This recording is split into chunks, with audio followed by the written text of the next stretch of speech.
Welcome to the podcast that keeps the clocks running on time. You're listening to Art House Legends, where high art and geek culture collide. I'm the MovieDude Eric. And I'm Chris Tondevold. And on this episode, we're discussing 1946's The Stranger, starring Edward G. Robinson, Orson Welles, Loretta Young, and directed by Orson Welles. Now, I don't know about you, but I am a pretty big fan of Orson Welles' work. Out of curiosity, how familiar are you with Orson Welles? Just the classics. You had the Citizen Kane in there. I went to a couple film classes when I was in community college, and that was really about all my exposure to him. I know that he's also famous for ruining commercials, which is fun, just because he drinks quite a bit and drinks the product. So that's basic knowledge of it. So not too much. All right. So out of curiosity, have you seen Citizen Kane? Yeah. I've seen that a few handful of times. Okay. So what was your impression of Citizen Kane? The camera work and the lighting has been something that's always stuck with me. I really like all the different shots that are in there, and the fact that was really one of the first ones, and they were doing so many different techniques that still permeate throughout the film culture. I really liked it. The acting, when you look back at some of the old school acting, it is a little hammy, and that's kind of how I felt watching this movie, The Stranger. But I really enjoyed Citizen Kane. I love for me, I think the black and white and the play with shadows and light and the different angles that they can cut through, which I think came out with this film too, does a really, really good job. And I love the style and the look of it. The acting, I can go either way with. Now, I've made it no secret that I love Citizen Kane. When we did our episode on Citizen Kane, I think it was back in season 2 of Art House Legends. Wow, I can't believe how long it has been since then. But I've seen quite a bit of Orson Welles' filmography, including last year, but almost 2 years ago, when Orson Welles' long-lost film, The Other Side of the Wind, came out onto Netflix. And I was even impressed with that film. That one was incomplete, wasn't it? It was incomplete. It was done by, it was completed by Peter Bogdanovich, who was Orson Welles' protege. Bogdanovich was actually an actor in that film. I don't want to spend too much time on it because I have a feeling that at some point I do want to talk about this with the podcast. But the process was amazing, and the thing is it's so experimental. It does not feel like an Orson Welles film. But then I go back through every other film that Orson Welles has done, and not one of them feels the same as the other, yet they still kind of have an essence that comes from having an auteur such as Orson Welles. And so this was actually one of the very few of his movies that are out where you can watch it that I have not seen. I have not seen The Stranger prior to this particular episode. And so I knew what the premise was. I knew that he has tackled movies that have dealt with some very awkward situations. But if you were to ask me, without me knowing that this is an Orson Welles film, off of what the premise was, I would have said that this would have been an Alfred Hitchcock film. Easy. Sure. Yeah, that makes sense. And in a way, you could say that Alfred Hitchcock took this same type of premise with one of his films, one of his most well-known films, which was, I say that and then I completely lose the... Don't you hate it when that happens? Yeah. Goodness, I'm not going to spend enough time to... I'll probably just cut this. Anyway, so Orson Welles is taking this film. This is done in 1946. This is just after World War II is over. And in fact, this was a movie that was supposed to have been directed by the great John Huston. John Huston really wanted to do this movie. He was excited to get back into work before work after his documentaries with the war. He actually did some script doctoring on the script, and it was all set up for him to go, except that his time with the military wasn't over, and he was still technically enlisted in the United States Army, if I'm not correct, or the U.S. Navy, doing films for them. So the studio, and specifically producer Sam Spiegel, had to find another director, and so Orson Welles really wanted this movie, and he wanted this movie so badly. Everything that he was given in his other films, such as Final Cut, Final Edit, his choice of cast, choice of actors, he lost all of it. He took this basically as a pay-for-play movie. And is it to no one's surprise that this is his least favorite film in his entire filmography? This is Orson Welles' least favorite film? Yes. He did not like this film at all. And can we believe that, considering what we know about Orson Welles' his ego? Yeah, I mean, if he doesn't have full control over anything, then yeah, I can definitely understand that this would be his least favorite film all throughout. And with that said, I will just kind of tip my hand a little bit here. You can still feel the hand of an auteur. And in fact, there's several scenes here where I was really impressed by the way that this film was filmed. But I feel like before we can actually get into the film itself, we need to talk about what kind of movie this is aiming to be. And this is something that when we talk about this movie, I'm going to kind of go back and forth on. Because I feel like there was a movie that Orson Welles wanted this movie to be, and I feel like there was a movie that Sam Spiegel and the studio wanted this to be, and they were not on the same page. Do you kind of get that feeling watching this movie? It seems like it could have been pushed a little bit more to a psychological thriller. I think that the ways that they made it to where it's almost a propaganda film when you really look at it, because it is that Nazi that's hiding in America, and then they're so bad, and then eventually they get found out, and the climax of it is just, the whole town turns on the Nazi, which is very good. And I'm honestly more surprised that something like this came out so quickly after the war. I'm actually not, and the reason for that is because the infiltrator type of plot device that this film uses was something that was already kind of in filmmakers or in audiences' minds, considering, of course, that they just come out of a war where basically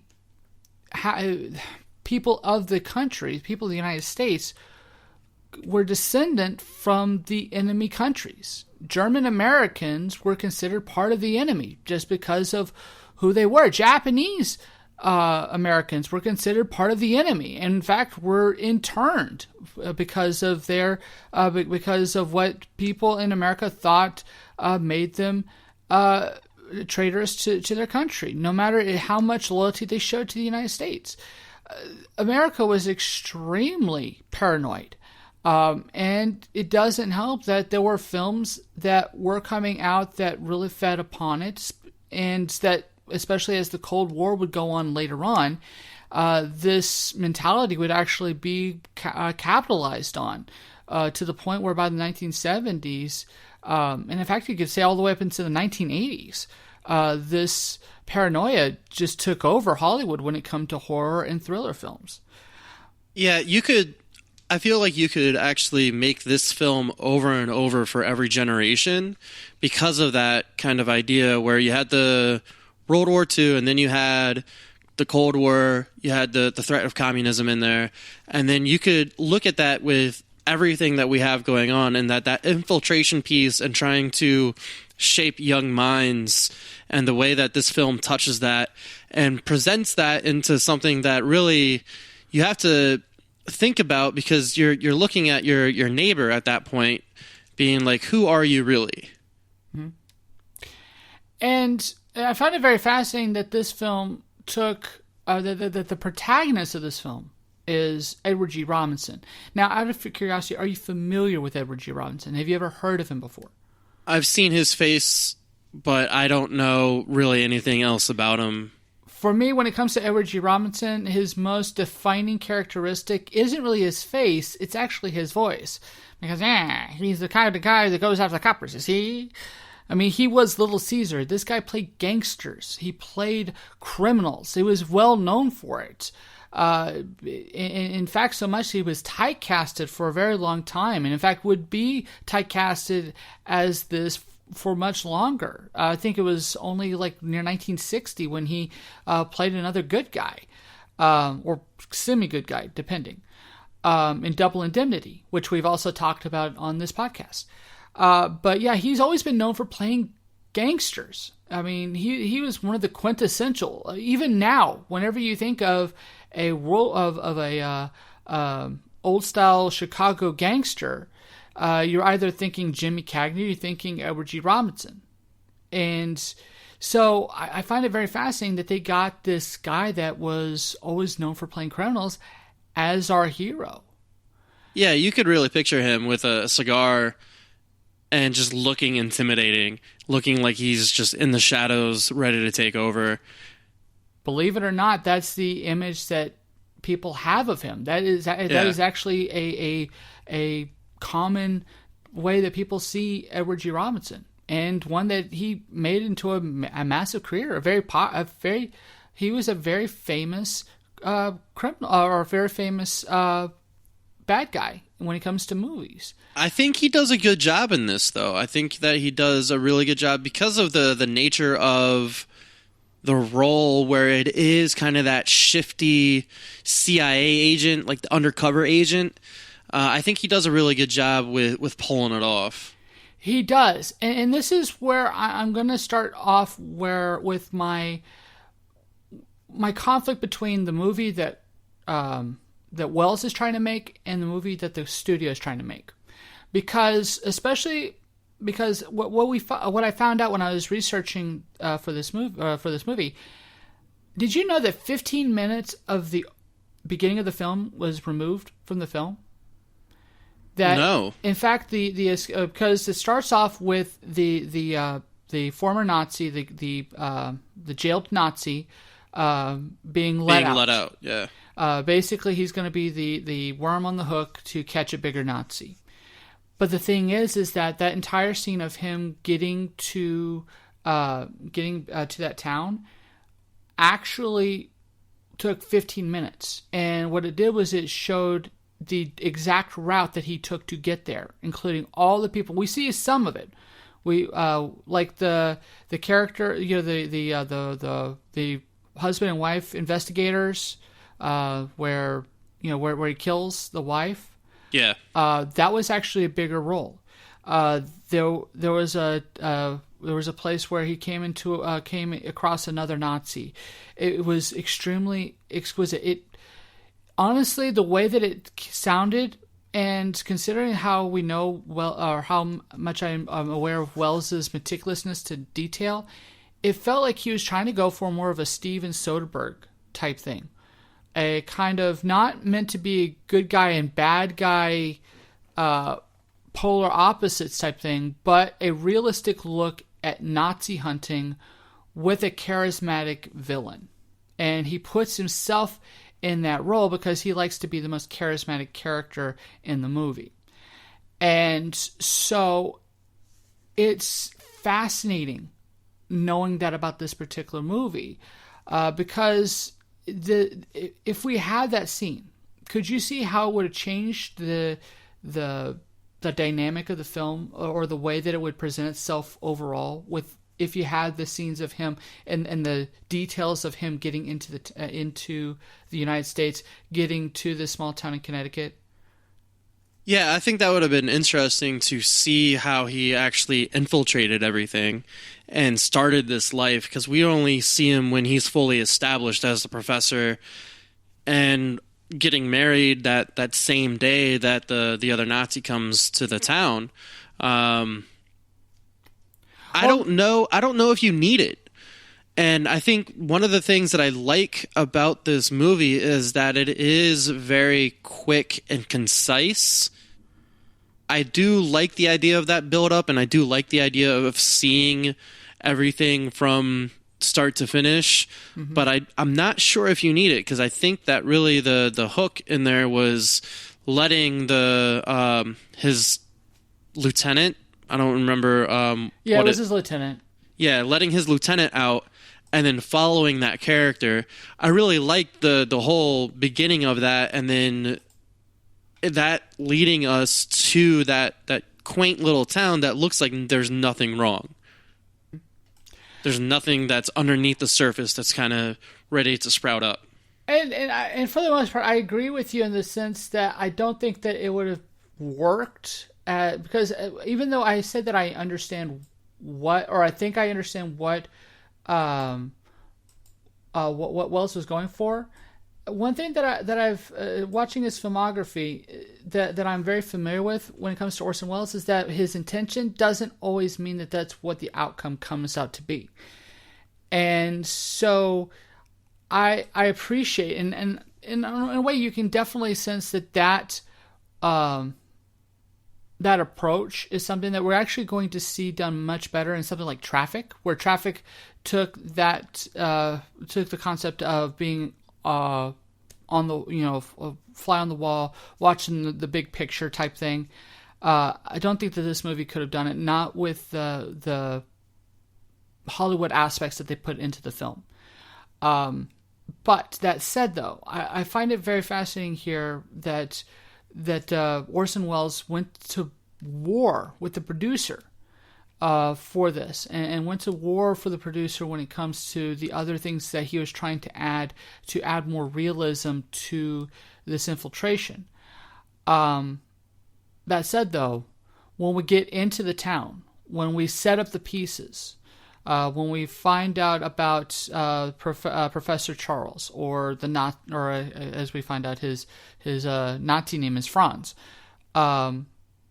that he is infiltrated, that he is a professor at this well-to-do school in this well-to-do town in Connecticut, set up to marry, a prominent figure in this community, basically setting himself up, as he even says himself, for the next war that is going to come.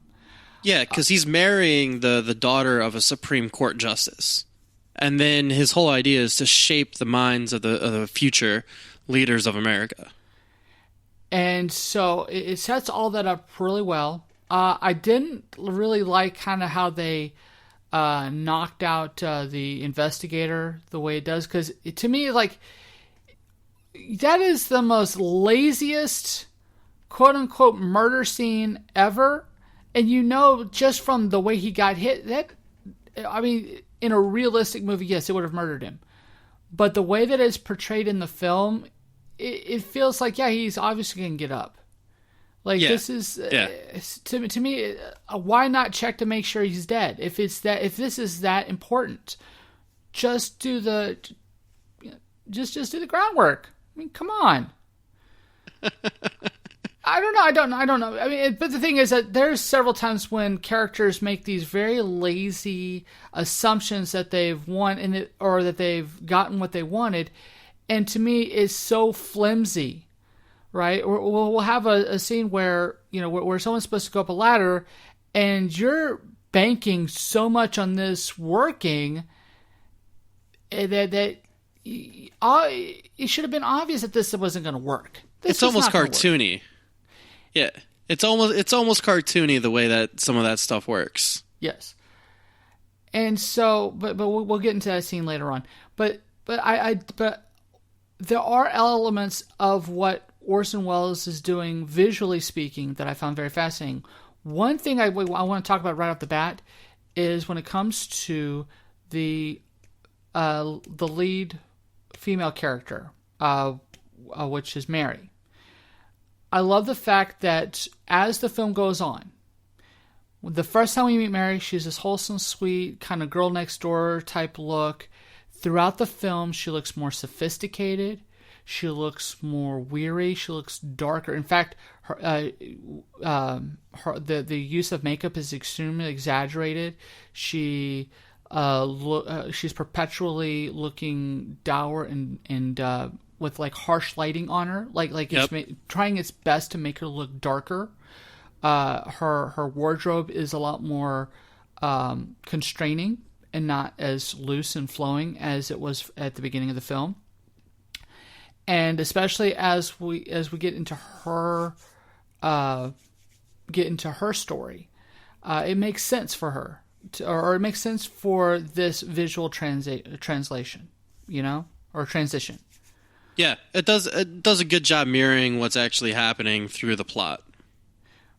But I guess that brings me to my next question, which is, who is the protagonist of this film? Is it the investigator? Is it Mary? Is it Franz? What do you think? I mean, for me, we're following Franz, I feel like. So the idea of just him kind of unraveling throughout the whole idea, or not the whole idea, throughout the whole movie, because he's getting outside pressure from that investigator, and then the whole town turns on him. I think, for me, the protagonist and the one that we're following and the one whose story it is Franz's. Okay, so normally when it comes to a protagonist, we either need to see some sort of change in their character. Does Franz really change, or does his circumstance change? I think he changes, kind of. So I think for him, it's an unraveling.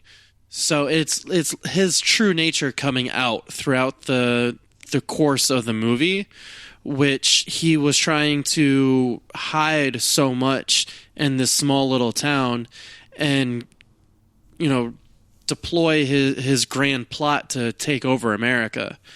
I think that you see that. I think that a case could be made a little bit for Mary, because she does overcome and turns into a stronger character at the end, and a more independent character at the end, which I kind of liked. I don't think the investigator is the actual protagonist, because he's there just like an outside force. He's there to drive the plot along. He's not there to really make as big of an effect, and we're not following him. We're following Franz all the way through.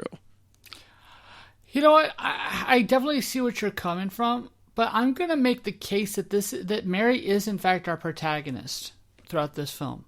I believe that the investigator, Edward G. Robinson, is the instigator for this. His coming into town set the pieces in motion, and his dogged persistence to find Franz in this town is going to drive the other characters to do whatever they do. Franz himself doesn't really change at all. His main goal is to bring about the next war, or to be in a prime position when the next war occurs to cause the United States damage. That's his entire goal. The way he comes about that is going to have slight alterations as he tries to keep his position, and when that position becomes unsustainable, then he is trying to escape to set himself back up somewhere else in that position as well.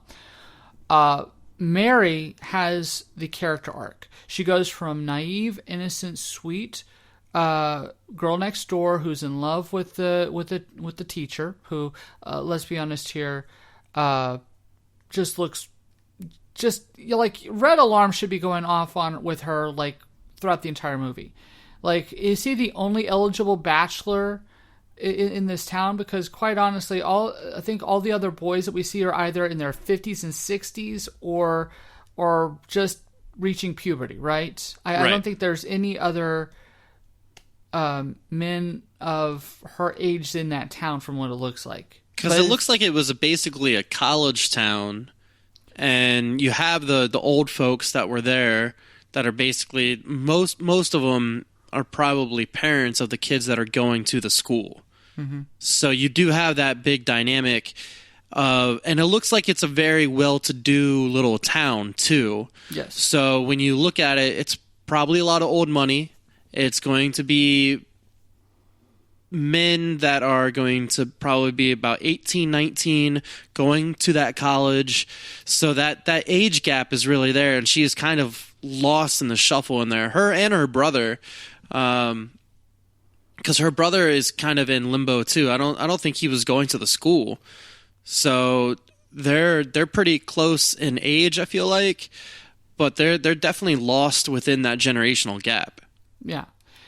And I did find it very fascinating that if it was the investigator that started this whole started this whole thing, that it would be a paper trail being done by the boys. That would be the first major hurdle that Franz has to deal with, because when he murders the lieutenant, because he found out that he basically brought an investigator to his doorstep, the first thing he thinks about is strangling him. Which, let's be honest with you, that was like one of the most weirdest strangulations I think I've ever seen. Yeah. It was not a very well done one at all. Like, especially after he gives his whole speech about what he's intending to do and the rise of the Reich and all of that, which, of course, I guess Orson Welles has to have long monologues in his contract. It's like, even if they give him a character that doesn't have a long monologue, he has to find a way to turn in a long monologue. So he has to have one here. Then he strangles his boy, and then buries him under some leaves. That was the weakest part of the whole thing. I was so upset about it. This puts Law and Order to shame when it comes to half-buried bodies not being discovered until halfway through the movie. Right? I mean, I'm watching this and I'm just thinking to myself, I'm waiting for that donk-donk sound to come up. Right. Right. Seriously, this is weak. This is weak sauce for burying a body. I mean, at least do 6 feet, or not even 6, maybe 3 feet. 3 feet. All right. Put some elbow grease into it. Okay. Yeah, or at least drag him to a spot that's not populated with the dudes that are running around. You know, he just basically dragged him behind a tree and said, "Hey, hide here. I already killed you, but I need you to actually hide." Yeah, but the thing is like, I can understand with the paper trail and everything why it would be a quick rush, but I mean, come on, like, middle of the night, no one's gonna care. Take a shovel, do it right. I mean, because it's gonna lead me to, I think, what was intended, and let's be honest here, probably the unforgivable thing that Franz does this entire movie, which is he murders a dog over this damn body. Right? I mean, he set himself up for that, though, because of what we're just talking about. And that is definitely where, you know, people don't have too much of an issue when you're killing other people. But if you kill their dog, they will turn on you with the quickness. Well, I mean, if he didn't kill the dog, we'd want him arrested. When he killed the dog, we wanted blood. Right? Right. And it wasn't even the killing of the dog. It's when he kicked the dog was when, like... Yeah. And I got it because any actor knows, you hurt an animal and you're associated with that hurting of an animal, that's going to be part of your repertoire from now on, no matter what movie you are. Tom Hanks punched a puppy in any movie, he would be forever known as the guy who punched the puppy. Okay? That's how you don't do this. And for Orson Welles to take on this himself. And understand, we say that this is his least favorite film. Irony of ironies, this is his biggest box office was from this film. So he actually made bank on this movie. This is the only movie that made profit in a first run for any of his films. Do you think he felt like a sellout because it wasn't his movie? I think he understood that when he took it, that he basically gave up a lot for this. But I think he also thought he could try to pull a Hitchcock and get away with stuff, and he didn't get away with nearly as much as he wanted. He still has, because like the scene of him burying the body was an incredibly well shot scene, right? Or I mean, not burying the body, but hiding the body. The way that it pans up and he uses this crane technique to show him moving, and especially as you're seeing the boys running around with the paper, like creating the paper trail, stuff like that. That was actually an incredibly well shot out scene. The way that scene comes together. I think everything in this movie is well shot. And I actually, watching this movie made me realize how much I like black and white, because I think they do an amazing job with the use of shadows and the use of that bright, harsh light that we were talking about earlier. And everything, this film looks really great. And I like everything about it. One thing before I forget, I want to ask, we kind of mentioned this on the last one that you and I did with the good, bad, and the weird, that even back then, in different countries, the animal cruelty is still kind of a thing within films. Do you think he actually kicked that dog in real life? Absolutely not. You don't see it. You just hear it, and it's obviously a sound effect. Now, how they got that sound effect, I don't want to know. Right. I don't think that Orson Welles himself would have kicked a dog. I just, no matter what you say of him as an asshole to human beings, from what I understand, he's not a dog kicker. So I don't want to know how they got that sound. I don't know. I don't want to know, to be honest. It's one of those things. Like, there's certain times you just don't want to know what's in the sauce. Yeah, because I was thinking about that, because this is in 46, and I'm just like, man, I really hope nothing actually happened to that poor dog, because I'm going to be upset. Like, already the audience is not with this guy at all after that. Yeah. And that would have just made me feel worse. I don't think that, no, nothing, from what I understand, everything I've heard, nothing happened to the dog. The dog was perfectly fine. All right, good. No dogs were harmed in the making of this movie. But I will say, though, you're talking about the lighting and the black and white. One thing I'm going to have to give this movie is set design and how they created this small town on a studio backlot, how they really maximized their location the way they did. I absolutely loved especially when it comes to the general store. Out of curiosity, did you find yourself like really paying attention to the detail of that general store?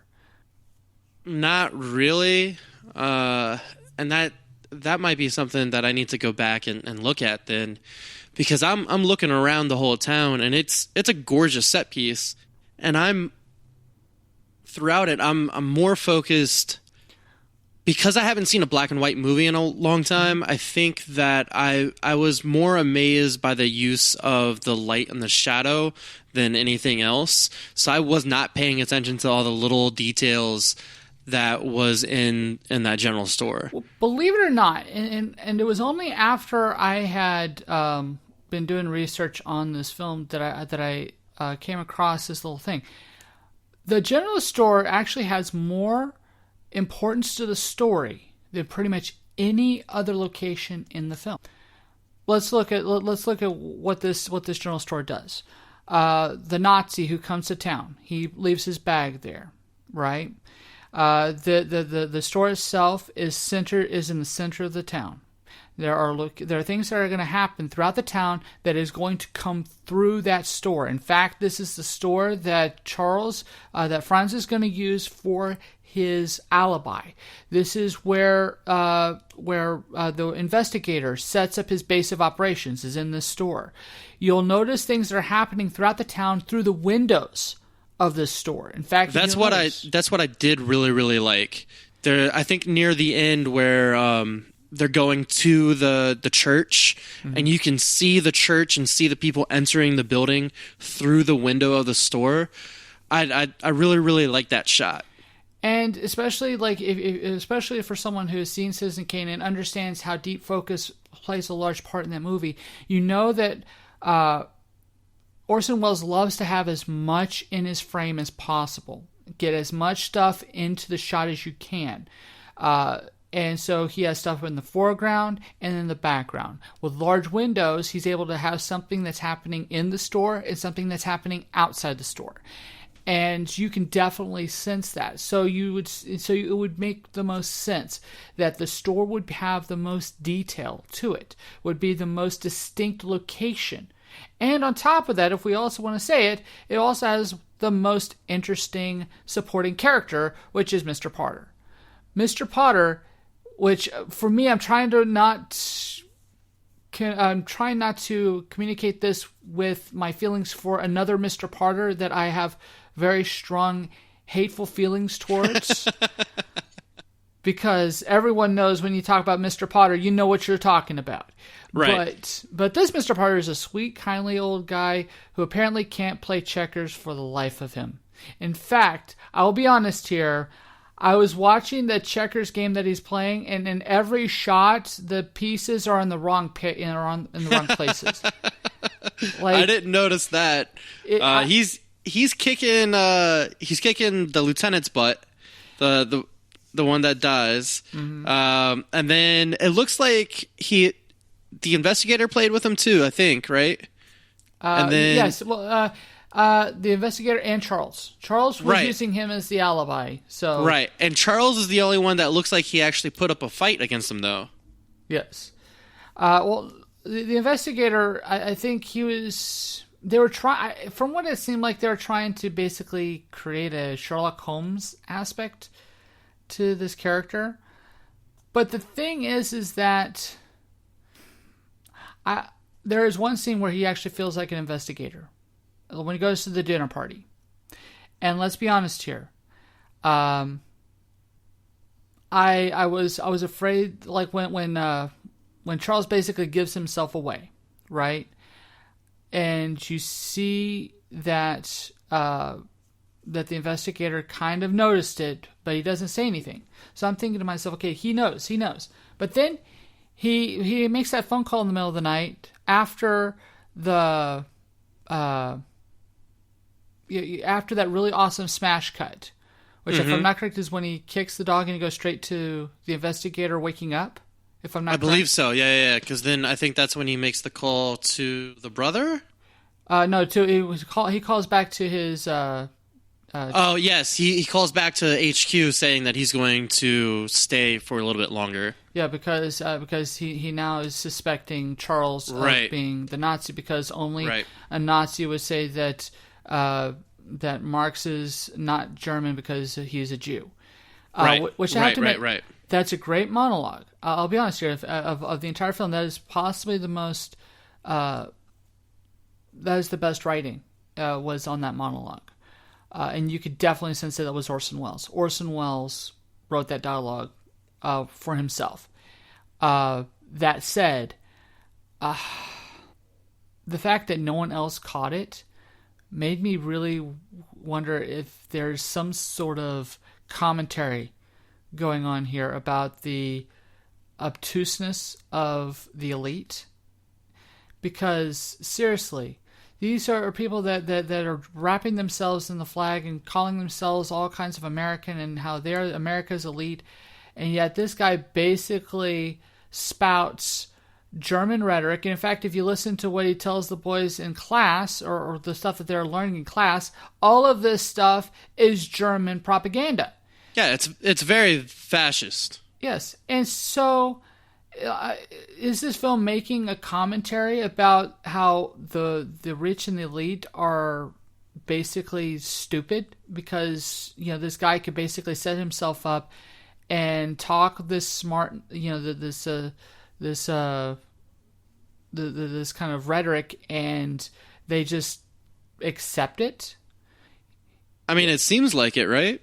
because it feels like that he had free reign to do pretty much whatever he wanted, and he was an accepted member of that society all the way through. So whatever his ideals were, they were definitely being permeated throughout the entire town. So I found it very weird how this movie played to that. And so I don't know. It's just, I think it was a point too where, because he is focusing, he set himself up to not only hit the youth, but he also set himself up to get nice and chummy with someone of very big political power, which is the Supreme Court Justice, which is Mary's dad. Yeah. And I'll be honest here, like, it seems like the Supreme Court, that Mary's dad, does he like Charles? Does he not like Charles? There's times when it seems like he's all chummy with them, but there are other times when, like as soon as the investigator says he's a Nazi, he's like, oh, you're right, he's a Nazi. Like, where all these characters just flip like a switch at times. It's just kind of weird. I think one of the things that threw me off too was that I don't think the investigator really shows any of his cards until really closer to the end of it. Now he works with the brother hand in hand and gets the brother on his side, and that really helps the investigator to make a bigger presence. So maybe the brother was kind of flying his flag and saying, hey, this is the guy that we need to listen to, because he was already suspect of Franz/Charles anyway. Mm-hmm. And I'll be honest here, like, the only evidence that the investigator brings to him when they're trying to pressure Mary into accepting that Charles is in fact this Nazi is they bring images of a concentration camp, not really tying it to Charles, but just showing how awful the Nazis are. Now, I want to talk about this footage as well, because, believe it or not, this footage was actually directed by John Huston. He was actually with the he was the military at that point. He was with the army when they came across a concentration camp, and he was the first American to direct footage from a concentration camp. And this is one of the things that messed John Huston up so badly that he became an even worse drunk than he already was, and possibly set him into the course that he was for the rest of his life. Understand, he wasn't exactly the most sober person before the war, but what he saw in the war messed him up pretty badly. And part of that is seeing a concentration camp. So I do want to say that this is important for that reason, if anything else. I think also having just normal people look at that footage again and say, because I think this does two things. It in the town, it reminds them of the horror of that war. And then in the audience, too, it reminds them and gets them way more on the investigator's side and gets them to really treat Franz/Charles as this evil person, because they see the straight evidence of what he was doing in Germany. Yeah. But the thing is that they don't really tie it to Charles. That's the thing. That's my biggest problem. They don't have to, though. I don't think, because the investigator only has to create the spark for it. So all he has to do is start turning people against Charles/Franz and showing that kind of atrocity on film and shocking them, because they're in a very, I think we kind of mentioned it, they're in a very isolated town where it is, rich white people that are going to be very disconnected from most of the other stuff that is happening. And so for them to get kind of that that big shock of, oh, this is in my hometown. This is what he was doing overseas, and now we have to stop him. I think that's where it really goes into, and he doesn't need a lot of, because of how fresh everything is, he doesn't need a lot of evidence against him to turn the town on him. But here's the question that I have in that regard then. If we had not known that Charles was in fact this Nazi, and we're just basically going off of the other clues that the investigator is providing, would that have been enough for you to believe that he was a Nazi? I don't think so, and I think that kind of goes hand in hand with even the McCarthyism of when we were looking for communists. You know, you try to rile up the people and get everybody in there and get them as far as these people are so evil. If you mentioned it earlier when they were talking about how 15 minutes of this movie was taken away and they were really looking to try to make it more grounded and way more gray instead of black and white as far as who's evil and who's not. And I think that could have been a little bit more interesting, talking about how if we didn't know that he was this character, if we didn't know and we didn't see him, you know, kill and then also talk about all these other nefarious plans that he has, if it was just the investigators showing them, being like, look, this guy is a Nazi, we need this everybody to go against him, it could have been a better, not a different story. It could have been a different way that it was played out, to where it's more of a witch hunt than really an actual, hey, this guy is evil. We know he's evil because we've seen everything. Now I need you guys to help me out.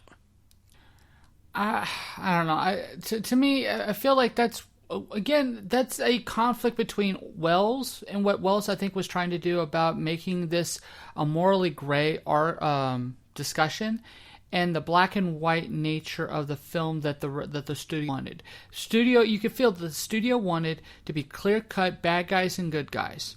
That Charles is the bad guy because he's the evil Nazi that needs to be brought down by the investigator.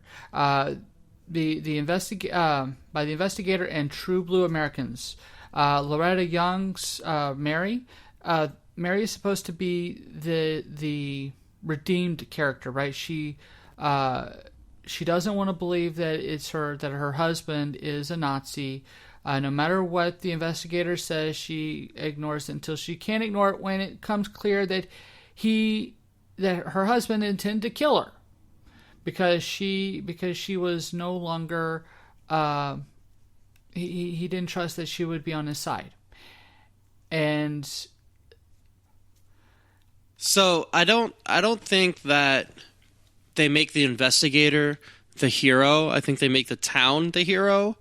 I think they do a good job, like what you're talking about, true blue blood Americans as being the ones that are bringing this dude to justice, because you see the whole town go after him.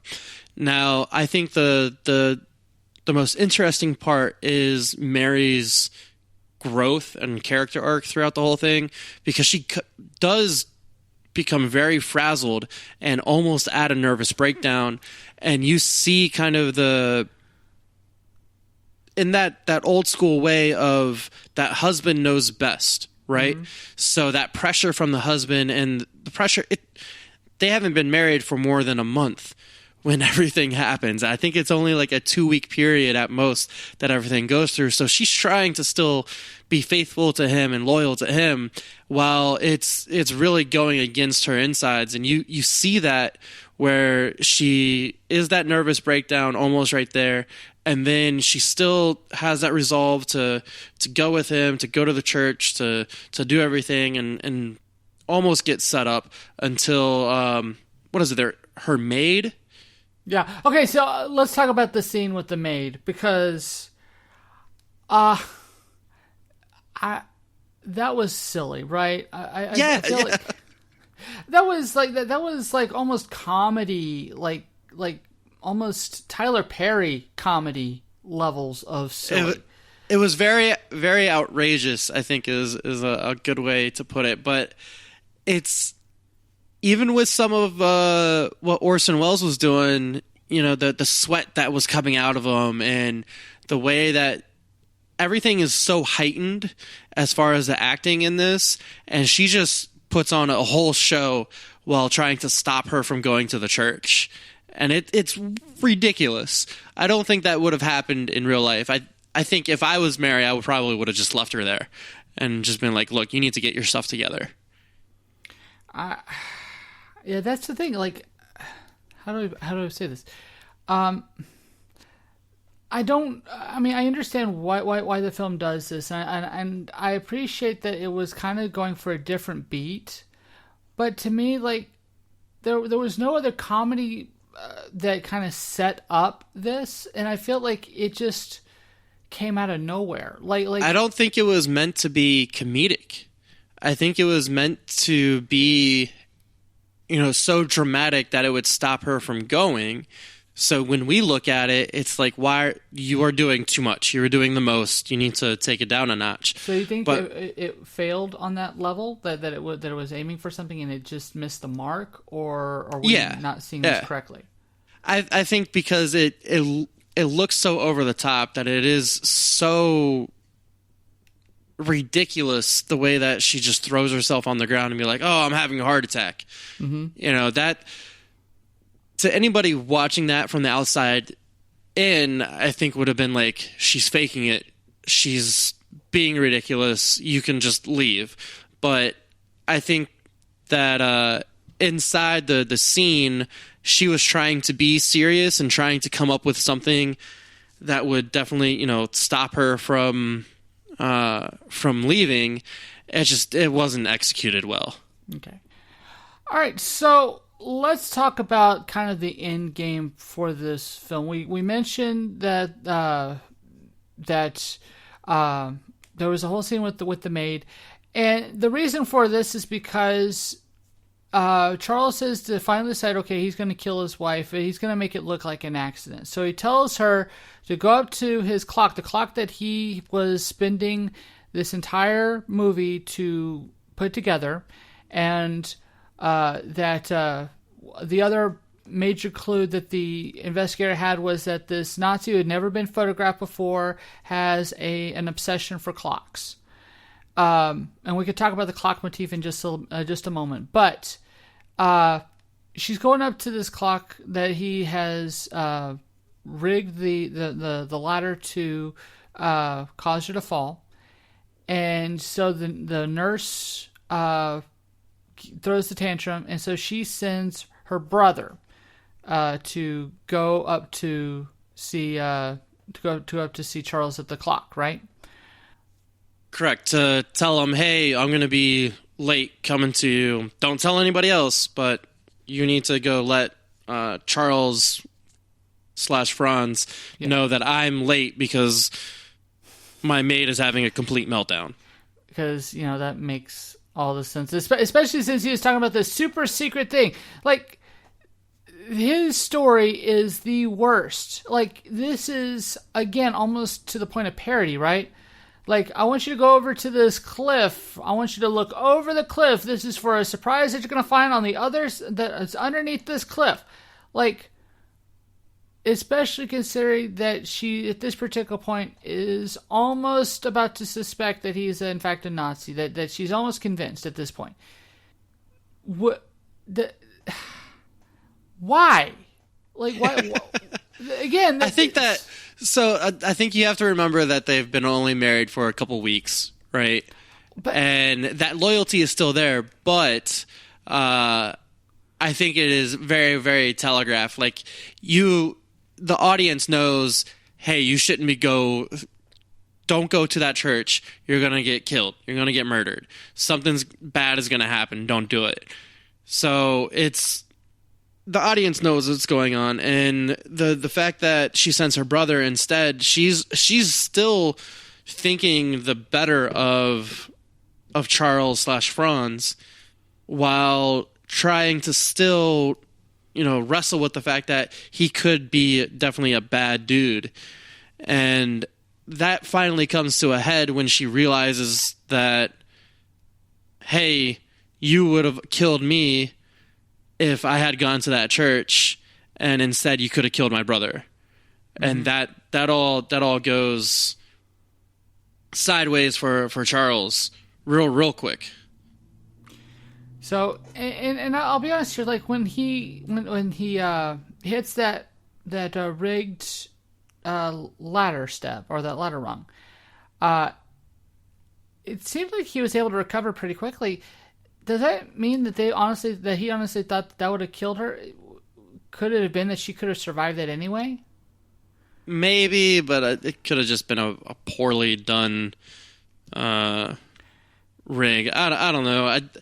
You could see it. I just don't think that they wanted to kill off either the brother or the investigator. To me, I feel like that would have been a missed opportunity, especially if it were the investigator, because the investigator is the one that's instigating this. If he would have been killed in the middle of this investigation, especially under some mysterious pretenses, that would require the entire town to either come to one or two conclusions. And that would have determined the fate of the rest of the story. And that would have been more dramatic, wouldn't it? Yeah, and I also think that if they would have... Honestly, if the brother would have been the one that died, that would have had way more weight to it, too, and would have had Mary really go after Franz as, hey, you killed my brother, I'm going to kill you now. Well, that her ignorance has not only claimed the life of her dog, but also her brother. Yeah. Ah, there you go. All right, so so finally, even this doesn't really convince her. It's only when she sees his plan that he stupidly put in his pocket instead of shredding it into little pieces and throwing away. Like, this is some bullshit, right? For being like a general in the Nazi army, he's not very smart. Well, he was more a planner than a general. But even then, he's piss poor planning. Yes, definitely. Very for the guy who was able to rig up the most atrocious genocide of all time, he has a real hard time of keeping his secrets from being discovered in his pockets. Maybe, just maybe, he just did a really good job of keeping his pockets locked up whenever someone was looking for it. Who knows? Maybe they found the plans in his pockets when they raided his closet. Just saying.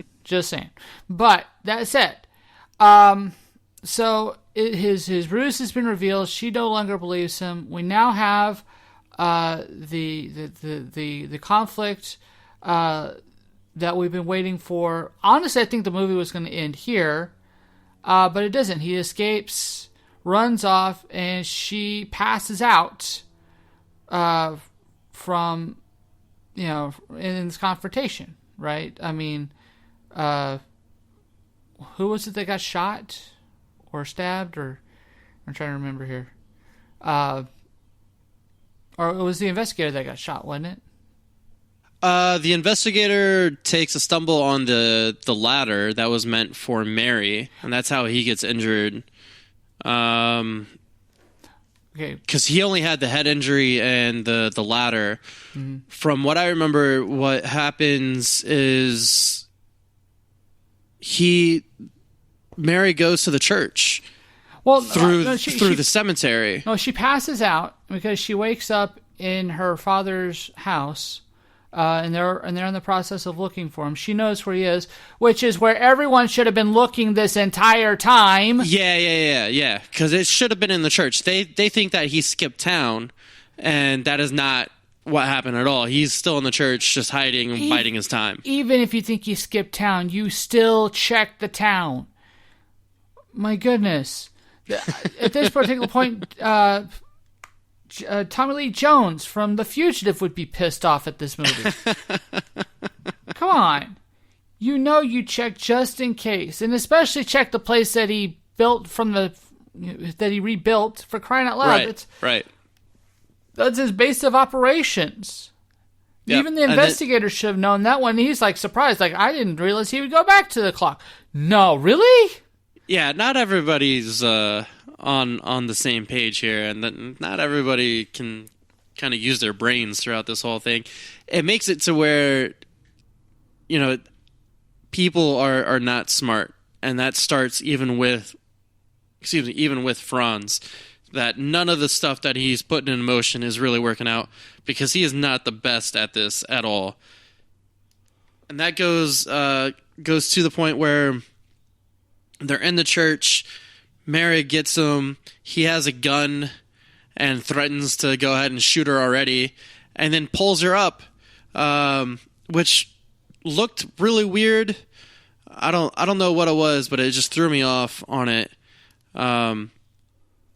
But yeah, so pulls her up. They're talking in the church, and then next thing you know, the investigator's there, which I thought was really weird because 3 or 4 prongs on the ladder were definitely gone. Mm-hmm. Okay, so this sets up for what is actually one of the most tense scenes of filming, because apparently they did this for real on top of a very long drop, and the only thing keeping Loretta Young from falling to her death is a small wire that had her connected intense. To the stuntman who was lifting her up. Wow. Yeah. Because I thought it was a good scene where, she gets the gun, mm-hmm. and she's the one that takes the shot, which I really, really liked. I really liked that. But before we get to that scene, though, when she's being lifted up, like, that is a very, very, like, even without knowing that a bit of information, like, because let's be honest here, what do we expect him to do when basically she's only hanging from his arm? I totally thought he was going to drop her. I did too. And again, I feel like that's where the film could have also done something very unique and very artsy. Let's be honest here. Which is, let's just say for the sake of argument, that she decides to choose her husband over her country. That she basically decides to go on the run with him. Or that she turns her back on her country, and of course she gets shot down along with him because, she's now a bad guy. That would have been pretty intense, right? That would have been cool. I think also where we talked about before with the brother, if the brother had died going up on that ladder and she knew that it was him, and I think that would have been even cooler to where, okay, I'm tricking you into like getting me close to you, and now I'm here to take revenge. It could have been, I think it could have been really interesting in both ways. So for what you're talking about, where she does pick him over everything else, that would have been kind of a cool little last stand for it. But I think that if she would have had the final blow on him, I think that would have been even better. Well, I mean, I appreciate what she did. And I love the fact that she doesn't actually kill him, but she wounds him just enough that he goes clamoring, and that he's actually murdered by his own clock. Yeah, and literally dies on his own sword. I thought it was kind of silly because those were definitely going slow, and it definitely wouldn't have gone through him. But at the same time, the irony and the justice is there to where his own obsession and his own machine goes after him and gets the final blow on him. I thought that was actually pretty nice and pretty cool. But and that is just, and in a way it works for what this movie is going for. But that said, I'm gonna be honest here. Especially considering that this film was actually going to be remade in a way, but made the way that I think was at least more to what Orson Welles was looking for. And that movie was going to be made out 3 years later, called The Third Man. Out of curiosity, have you ever seen The Third Man? No, I have not. I know the Third Man Records from Jack White, but I have not heard or not seen the movie. The Third Man is one of the first films that was shot in Berlin after the war, And so you're seeing all the wreckage and devastation of the war. But it's about this guy that is going after a noted criminal named Harry Lime. And Harry Lime is played by Orson Welles. Again. But the thing is that all the suspense and tension that this film was trying to go for, but it kind of misses the mark. The Third Man did better. It sets up everything. The scenery is better. The shots are better. The photography is some of the most gorgeous in black and white. If you love black and white movies, especially black and white thrillers, The Third Man is one of the best.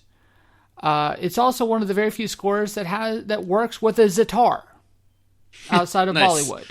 Nice. It's a gorgeous looking film, and you know how I know that that The Third Man was more of a film than The Stranger was to what Orson Welles was looking for, because Orson Welles went so far to promote The Third Man that he actually wrote radio plays as advertisements for The Third Man. That's interesting. He actually created a sequel to The Third Man following Harry Lime. That's how much The Third Man was more of the movie that Welles wanted to make than The Stranger was, and Orson Welles didn't even make that movie. Gotcha. Okay. But I will say that said, because of the success of this film, it gives me one of the best film noirs of all time, which Orson Welles did direct, which is The Lady from Shanghai. And if you have not seen that one, oh my goodness, it's so clear that he finally got his final cut back, because that movie is bleak and stark and dark, and yeah, it is so anti The Stranger that you could almost feel like that was his middle finger to The Stranger, was what Lady from Shanghai is. I'm gonna have to check it out. I cannot recommend enough. And for those of you who have the Criterion channel, or need an excuse to check it out, The Lady from Shanghai and I believe The Third Man are both on the Criterion channel at this time. So go ahead and check both films out. I cannot recommend them enough. At some point we might actually get to them. I know Lady from Shanghai is one that I've been really hoping to talk about at some point. Anyway, that said, let's get into the geek sheet right quick.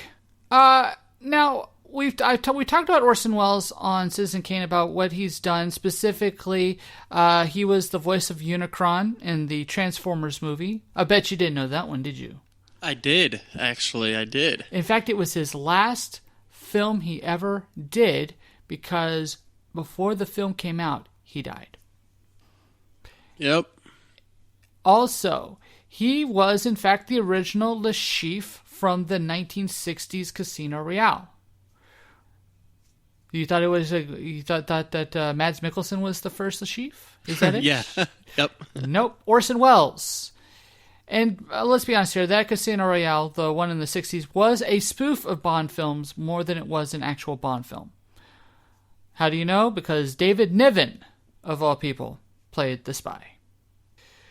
And, of course, he had an infamous cameo in The Muppet Movie, which I don't know if you've ever seen or not, but if you have not, it is a pleasant surprise to see Orson Welles as the head of a movie studio. I'll have to watch it again. I haven't seen it in years. But Edward G. Robinson, we did the Double Indemnity with him in it. A great film, as we discussed. For his geek creds, he was a major character in Soylent Green, which we all know. No spoilers. Batman 66, he was actually one of the villains that was on that Batman show. And as I mentioned before, he was a major villain character in many movies, specifically Key Largo with Humphrey Bogart and Little Caesar. So, yeah, if you're looking for some gangster movies that have some bite to it, I cannot recommend these enough. Just a couple other things that I think are fascinating. Cinematographer was the same cinematographer from Spartacus, the Stanley Kubrick version. Which, have you ever seen Spartacus, by the way? No, I haven't seen the old one, no. Okay, so it is going to be, if you're familiar with the TV show, there's a serious lack of boobage. There's no Lisa Lawless or Lucy Lawless in there? No, I think Lucy Lawless was maybe -10 at the time. Fair enough, yeah. But the guy who created the score for this film, I found this fascinating when I was going through it. I just had to add it. Bronislaw Kaper, who wrote the score for The Stranger, would go on to do the score for Them, the giant ant movie. And if you've not seen Them, with an exclamation mark, you're missing out on some great, cheesy, Cold War era paranoia movies. Because what made the giant ants? Radiation. Very cool. And Sam Spiegel, who was the producer that was fighting Orson Welles the entire way through this film, we talked about with On the Waterfront, Lawrence of Arabia, and Bridge Over Kwai, which we are at some point going to talk. Have you seen either of these two films? I've seen Lawrence of Arabia. On the Waterfront, I've seen forever ago. Bridge Over the River Kwai, I have not seen. That's the only one. Okay, then in that point, we're going to make that an excuse to do that episode. If anything else, Alec Guinness, Academy Award-winning role, you've got to see it. Obi-Wan does his best acting in that movie. Anyway, so with the geek shit out of the way, Chris, do you agree with the critics on The Stranger? Do you give it a pass? Do you give it a fail? Or do you give it a maybe? I give it a maybe. It looks nice. The lighting is amazing. The use of shadow and the use of light, I think, is something that if you aren't used to black and white, I think will drive you into seeing more of that. That's definitely what I'm going to be doing. I'm going to be looking at a lot of the older films, the black and white films, because this made me really love all the different shots, the close-up shots, the going through the different rooms, the different windows. I really liked just everything cinematography-wise. The acting, I'm not sold on. Orson Welles as an actor, and even some of the other actors that are through here, they just do so much. And it is very hammy, in my opinion. So I think if you want... And this film goes by quick.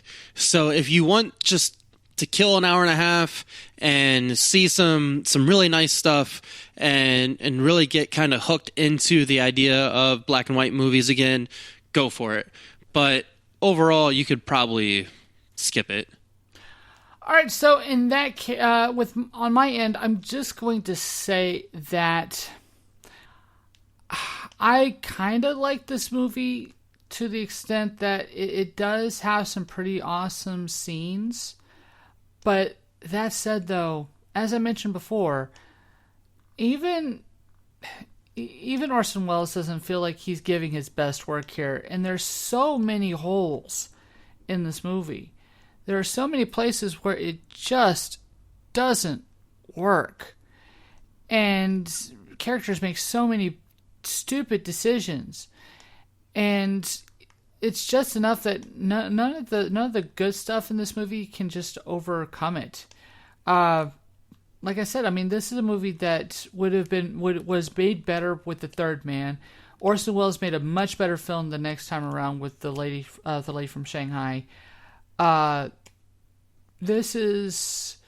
I can understand... I mean, it was by accident that this film got knocked into... I forgot the term where no one holds the copyrights anymore. Public domain. Public domain, yeah. So, I mean, it was an accident that this movie got into public domain. But at the same time, though, who really is going to make any money off of this? This is not a good movie. This is not something that should be on a Criterion list or This is a side piece to Orson Welles' work, and one that I think even he wishes he could just forget. But I will say that it has some interesting elements to it, so you could watch it for that. But I can't, even in good conscience, maybe it. This is weird. This is a fail. Possibly the only fail I'll ever give an Orson Welles film. I haven't seen Chimes from Midnight yet, so maybe I might just do that, but I seriously doubt it. But yeah, this is an absolute fail. But that said, I think we're ready to go ahead and close the page on this particular episode. Chris, where can people find you on the internet? You guys can find me on my own podcast called Ambition Radio, where I interview people who have found some kind of balance between their life, family, career, and the pursuit of their passions, dreams, or hobbies. I'm on the Facebooks, I'm on the Instagram, so come find me and then we can chit-chat over there. And if you're looking for any other extra goodness from Art House Legends podcast, you can do so by going onto our Facebook page, or on Twitter at Arthouse Legends. We're also on Spotify. We're on iHeartRadio. We have our site that you can go on to and check us out there. And if you are feeling up to it, go on to iTunes, give us a 5-star review, or if you want to go on to any of your other podcasts and give a glowing review there, you can do so as well. If you want to email me with your questions or suggestions, you can do so at arthouselegends@gmail.com, and I will get back to you shortly. Chris, thank you so much for joining me for this episode. This is MovieDude Eric. This is Chris Tondevold. And Fiend.